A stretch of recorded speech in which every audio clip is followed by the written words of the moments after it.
Estamos en contacto con Aldo Abraham, él es economista y nos va a ayudar a comprender el alcance real del presupuesto. ¿Qué tal, Aldo? Bienvenido aquí. Eleonora Richmüller te saluda. ¿Cómo estás? Muy bien, buenas tardes, un gusto estar charlando contigo, ¿eh? Lo mismo. Aldo, en principio, ¿qué opinión te merecen los datos que fueron compartidos en este presupuesto? Mira, claramente las estimaciones, que es lo que todo el mundo está evaluando, tienen tanta importancia las estimaciones o de confiabilidad las estimaciones que ellos pueden presentar desde el gobierno como las que pueden presentar cualquier consultora o cualquier economista, porque en definitiva el futuro no lo conoce nadie. Bueno, pero uno espera que el presupuesto esté como más atinado. Lo digo, en Argentina ya venimos de muchos presupuestos que no son atinados, ¿no? ni cerca. Pero, digamos, se aspira a que lo sea. A eso iba, ¿no? Que si me preguntás a mí, este es el que está más cerca de lo que puede pasar el año que viene, quizás con números algunos un poco más optimistas. Ambiciosos, ¿no? Hubiera puesto. ¿Cómo? Ambiciosos, digo, ese 18% inflacionario que resulta como ambicioso, ¿no? No, sí, pero yo creo que va a estar por debajo del 30% de la inflación. Y no me extrañaría, hasta me podría jugar a un 25%, lo cual tampoco es que nos deja tan lejos del 18%, ¿no? No, claro. Hemos estado con algunos presupuestos en Narnia. Sí, claro.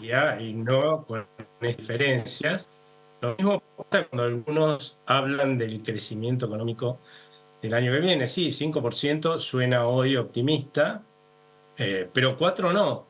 Y la verdad es que si me decís que vamos a crecer el 5% en 2026, hasta por ahí firmo abajo, ¿no? O sea que claramente podemos entrar en esta discusión, pero me parece que no están tan lejos los números como lo hubo en alguna época en algunos presupuestos. Y a partir de ahí, la verdad es que lo que me parece más interesante es el fondo de la cuestión, ¿no? Que un poco, creo que esa fue la razón del horario en el cual habló el presidente, que él haya anunciado o haya presentado el presupuesto, porque en realidad intentó explicarle a los argentinos por qué nos ha ido como nos ha ido, ¿no? Porque claramente cuando cada uno de nosotros maneja el presupuesto de su casa o de su negocio, lo que hace es exactamente lo que explicó que va a hacer con este presupuesto el presidente de la Nación. Uno agarra y dice, bueno, a ver, ¿cuánto tengo para gastar? Bien, esto. ¿Cuánto tengo que ahorrar o cuánto tengo que juntar para pagar deudas, por ejemplo, ¿no? Porque tengo que pagar una hipoteca, ¿no? Un crédito. Bueno, lo resto de esos ingresos y el resto es lo que gasto, ¿no? ¿Y por qué lo hacemos así? Y es fácil, muy fácil, porque si lo llegamos a hacer de otra forma, nos va a ir mal, vamos a quebrar, ¿no? Pero fíjate vos que llevamos décadas de no hacerlo así desde el Estado, como si el Estado fuera muy distinto el manejo de sus finanzas a lo que es el manejo de las finanzas de una familia o de un negocio. Y claramente no lo es.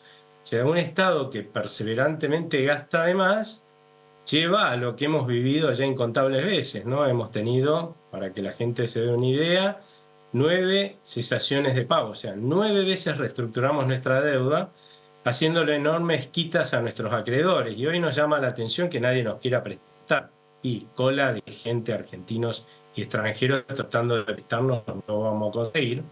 Y si no había con qué pagar, no había crédito, mirábamos al Banco Central, lo saqueábamos, le sacábamos las reservas, emitía un montonazo para pagar esos gastos y entonces sufríamos los argentinos niveles de inflación que en el mundo no entienden cómo pudimos sobrevivir, 3 hiperinflaciones, un impuesto inflacionario que afecta a los más pobres, y la verdad es que lo hicimos perseverantemente. Esto no pasa en los países normales del mundo. No, eso está claro. Sin embargo, acá ha pasado durante décadas. A ver, de hecho, si hay lo que somos los argentinos es resilientes. A ver, en principio yo ayer escuchaba una parte que me pareció interesante también en pos de este déficit cero. El presidente de la Nación decía, a ver, la única forma de venir a tener más dinero es emitiendo, no lo vamos a hacer.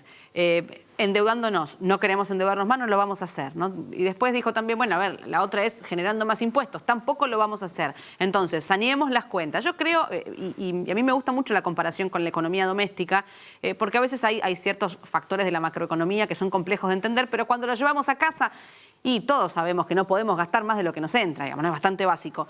Bienvenido sea, yo creo que debe ser muy difícil si uno encuentra a alguien que les diga, sí, quiero vivir endeudado. La verdad es que no, digamos, bienvenido sea este déficit cero que busca el presidente, por esto que decimos, por todas las gestiones anteriores, digo de décadas, ¿no? Que venimos teniendo deudas, ¿no? Décadas que venimos teniendo deudas. Hasta ahí creo que estamos todos de acuerdo, déficit cero. Y sí, nadie quiere vivir endeudado. Ahora, en casa no vamos a comer asado todos los días, si nos achicamos comemos arroz.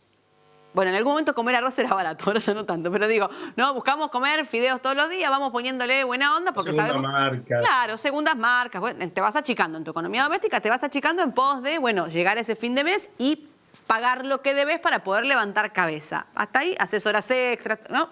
Ahora, estos números inflacionarios, esto del 18%, que yo decía que era ambicioso, no porque no me guste, me encanta. Un país, es más, yo querría un país que tenga un 5% de inflación anual, ¿no? Digamos, de verdad. Ahora, tiene un costo también para los argentinos. ¿Cuál es el análisis que haces como economista de el costo que los argentinos tenemos que pagar para lograr tener esas cuentas saneadas también, ¿no? Por todo lo que se hizo, y para tener esas cuentas saneadas, tenemos también que tener un costo por ello. Aldo, ¿cuál es el análisis que haces de ese costo? A ver, yo diría que el costo ya lo hemos pagado, ¿sí? ¿Ya pasó lo peor? Hacia adelante, tener un 18% de inflación, la verdad, no es costo, sino justamente haber logrado resolver parte de los problemas que hemos mantenido a lo largo del tiempo.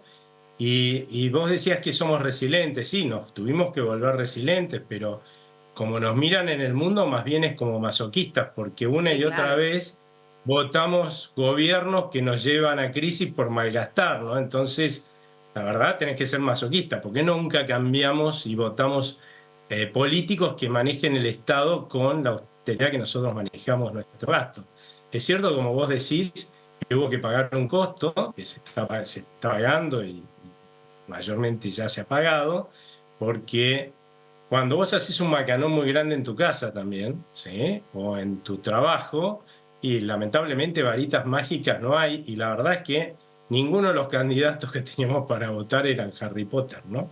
Eran todos seres humanos como nosotros, que cuando hicieron un macanón grande, como se hizo en este país, hay que apretar los dientes, esfuerzo y sacrificio, resolverlo, eso sería en tu casa y en tu trabajo, y eso tienen que hacer las sociedades. La otra, tratar de esquivar el bulto, no ha funcionado y así, en realidad, la historia de empobrecimiento y de ir en crisis de la Argentina, como vos dijiste, lleva décadas. Alguna vez había que hacer el sacrificio, no para dejar todo como está, porque eso te garantiza otra crisis, sino para tratar de resolverlo. Y en ese sentido yo creo que va esto del 18%. Si vos tuvieras que elegir un país para invertir, ¿invertirías en un país donde... No, eso está claro, eso está claro, y Argentina además necesita todavía ganar credibilidad, todavía necesitamos ganar esa credibilidad de la que Argentina carece, eso está claro. Ahora quiero meterme con otros temas de la economía, pero... pero con esa credibilidad, ojo, porque los argentinos y extranjeros vamos a empezar a invertir en este país en vez de hacer lo que estamos haciendo hasta ahora, que es fugar lo más rápidamente posible todos nuestros ahorros y capitales, ¿no? Sí, está clarísimo. Eso te pone en una senda de crecimiento del 5% en el mediano plazo.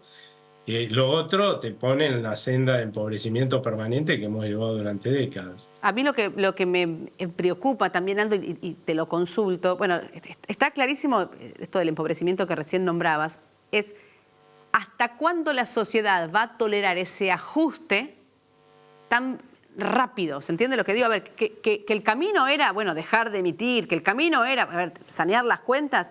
Y sí, de verdad que ya estábamos en una situación insostenible en torno a ese tema. Ahora, la velocidad con la que se hace a veces conlleva que no es que dejemos de comer asado para comer arroz, sino que hay algunos que digamos, ya no tienen esa posibilidad siquiera.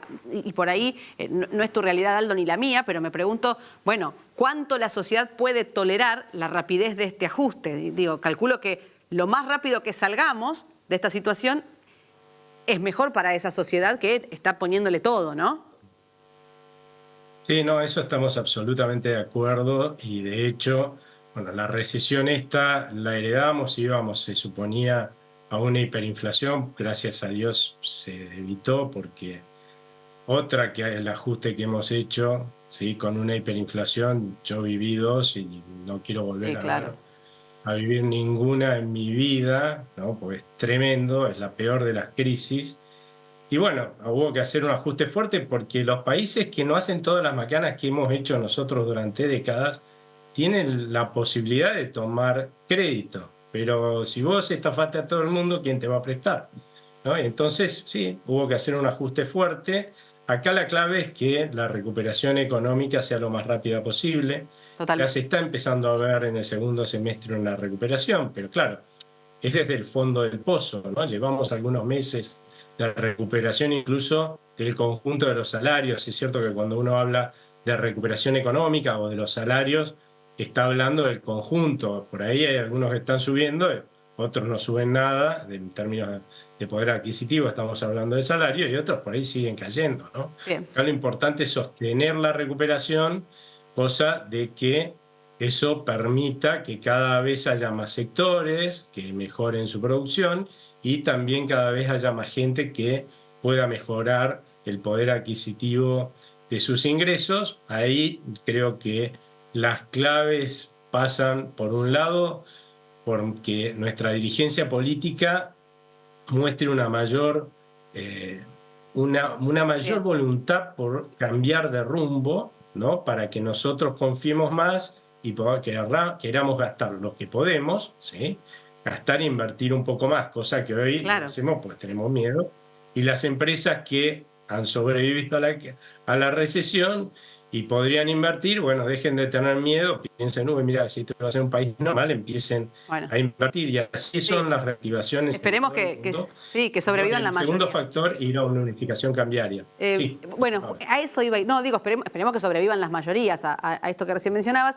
Quiero analizar con vos dos temas, Aldo, me queda muy poco tiempo, pero no quiero dejar de hablar de, recién vos lo nombraste, el cepo por un lado, y después tengo una placa que quiero compartir con los televidentes y también con vos, Aldo, en torno a la reacción positiva de los mercados en torno a este tema. Yo voy a leer la placa rápido. Dólar, el oficial a 982, el informal 1.275, turista 1.571 con 20, el MEP cerró 1.218,80 y el contado con liqui 1.252,20. Hubo en líneas generales una buena respuesta en los bonos, la bolsa y demás tuvieron una buena respuesta y tenemos riesgo país que perforó los 1.400, 1.359 puntos. Digo, los mercados respondieron de forma positiva a la presentación del presidente Javier Milei y por otro lado no hubo mención en relación al cepo. ¿Qué crees que va a pasar? Sobre estos dos temas, si me haces un resumen breve de tu análisis, Aldo. Mira, con respecto al cepo, yo creo que se va a ir a una unificación cambiaria, pero me parece que, dada la cautela que tiene este gobierno, probablemente tengamos que esperar a principios del 2025. Pero lo ideal sería que vayamos a una unificación cambiaria y luego en los meses subsiguientes, uno vea que se desarma el resto de las regulaciones, ¿no? Con respecto a la reacción, y sí, imagínate que es la primera vez que un gobierno plantea como objetivo algo que hoy la verdad es que es una realidad que no tenemos crédito, o sea que casi no nos queda otra, pero como que lo plantea como un objetivo deseable de largo plazo, ¿no? No porque no me queda otra, pero el día que pueda me gasto todo y vuelvo a caer en cesación de pagos y a dejar a todo el mundo colgado de un pincel, ¿no? Esto creo que marca una voluntad de hacer lo que hacen los países normales que le brindan más oportunidades de progreso a su gente y a donde han estado yendo nuestros jóvenes y nuestros emprendedores, con lo cual tiene que despertar entusiasmo. Si nosotros demostramos que ese camino lo vamos a seguir, ¿no? Lo que yo espero es que realmente venga mucha gente, muchos argentinos y extranjeros empiecen a invertir en nuestro país. Es un país sumamente subinvertido, porque nadie quería invertir acá, con tremendos recursos, no solamente naturales, sino recursos humanos que podría producir y muchísimo más, pero muchísimo más. Pero bueno, nadie va a un país para que lo saquen, para que no le dejen disponer de sus ganancias, ¿sí? Ni los propios argentinos, que somos el segundo país según algunas estimaciones, con mayor fuga de capitales por persona, así que imagínate, y en un país donde además te saquean con impuestos y te dice un funcionario de tercera línea, sin norma que lo avale, qué tenés que hacer con una empresa. Esas son las cosas que el día que se termine en la Argentina va a ser un gran país. Maravilloso, el que, como es, el que se quema con leche ve una vaca y llora, ¿no? Un poco así, Aldo, es cierto. Sí. Esperemos haber aprendido, porque ojo, que vos hablaste, y no también de décadas, ¿eh? Sí, décadas, es verdad, y muchas generaciones. Aldo, quiero agradecerte por tu tiempo y buena predisposición para hablar con nosotros. Un abrazo. Un gusto para mí, que tengan buena tarde. Igualmente, hasta luego. Aldo Abraham, economista, dándonos su punto de vista y su análisis en relación al presupuesto 2025 que presentó ayer Javier Milei.